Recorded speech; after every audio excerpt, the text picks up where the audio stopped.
কাজের প্রতি ভালোবাসা, নিষ্ঠা এবং একাগ্রতা, এই তিনটে জিনিস একটা মানুষকে কত দূর পর্যন্ত নিয়ে যেতে পারে, কতটা সাকসেস দেখাতে পারে, এই উদাহরণ আমাদের মেগাস্টার শাকিব খান। বন্ধুরা, একটা ইন্টারভিউ শুনলাম, এই যে কিছুদিন আগে মেগাস্টার শাকিব খান আমেরিকা থেকে ফিরে ডেইলি স্টারের অফিসে গিয়েছিলেন। আমি সেদিনই এটা আইডিয়া করেছিলাম যে তাদের একটা বাইট সেশন আসবেই, কারণ মেগাস্টার শাকিব খানের কোটের ওপরে না, ব্লেজারটার ওপরে একটা রোডের মাইক লাগানো ছিল। আমি এটা নিয়ে আগেও ভিডিওতে কথা বলেছিলাম।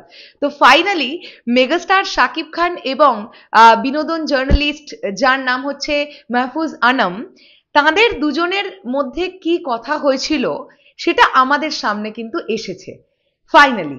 এবং যে যে কথোপকথনগুলো তাদের দুজনের মধ্যে হলো সেটা আমাদের খুব ভালো লেগেছে। এবং মেগাস্টার শাকিব খান তিনি বললেন যে এই যে প্রথম তার যে সিনেমা জগতে পা রাখা, কিভাবে তিনি রাখলেন, এবং এটা কি খুব ইজি ছিল, ফ্যামিলির দিক থেকে কি খুব ইজি ব্যাপার ছিল? এটা একেবারেই ছিল না। কারণ মেগাস্টার শাকিব খানের বাবা তিনি রাজিই ছিলেন না, তিনি একদম রাজি ছিলেন না। মেগাস্টার শাকিব খান তার মাকে রাজি করাতে পারেননি, বাট একটা কাইন্ড অফ কনভিন্স করিয়েছিলেন। কেননা হঠাৎ করেই একদিন তার কাছে এই সুযোগটা আসে, এই চলো তুমি কি নায়ক হবে। মেগাস্টার শাকিব খান নিজেই অবাক হয়ে গিয়েছিলেন, কারণ সেই সময় তিনি ইন্টার্নশিপ করছেন ফার্স্ট ইয়ার। একটি ছেলে যে পড়াশোনাটা করছে মন দিয়ে, সেই সময় হঠাৎ করে একজন পরিচালক তিনি এসে বললেন, এই তুমি কি নায়ক হবে। তিনি বললেন যে মাত্র 3 মাসের ব্যাপার, 3 মাসের মধ্যেই ছবি কমপ্লিট। এবং মেগাস্টার শাকিব খান আনন্দ করে বলছেন, সেই যে দিনটা শুরু হলো ওই ফার্স্ট ইয়ার থেকে, আজ কেটে গেল আজকে 25টা বছর। এবং এই কথাটা তিনি সব সময়ের জন্য বলেন।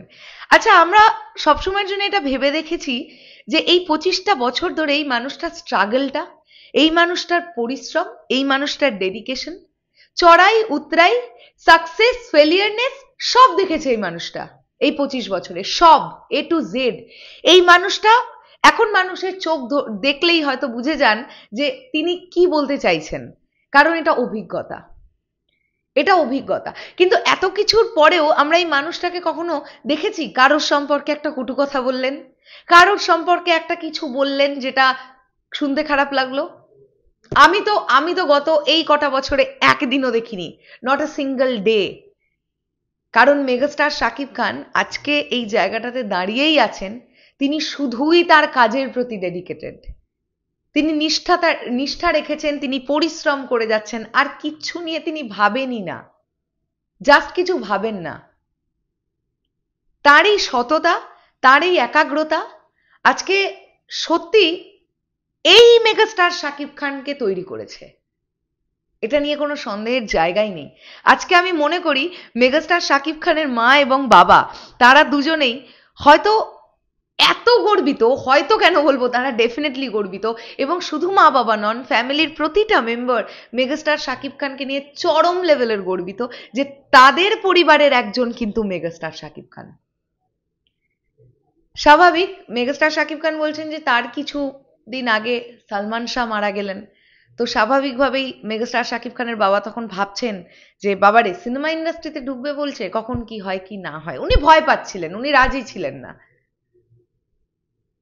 তো হয়ে গেছে ব্যাপারটা, এত দারুণ লাগলো, এত সুইটেস্ট একটা কনভারসেশন।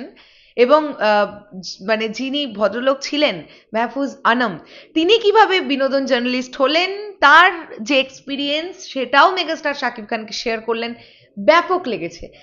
একটা ছোট্ট ভিডিও, কিন্তু কি সুন্দর একটা ভিডিও। আমি ভাবলাম এটা নিয়ে কথা বলা যাক।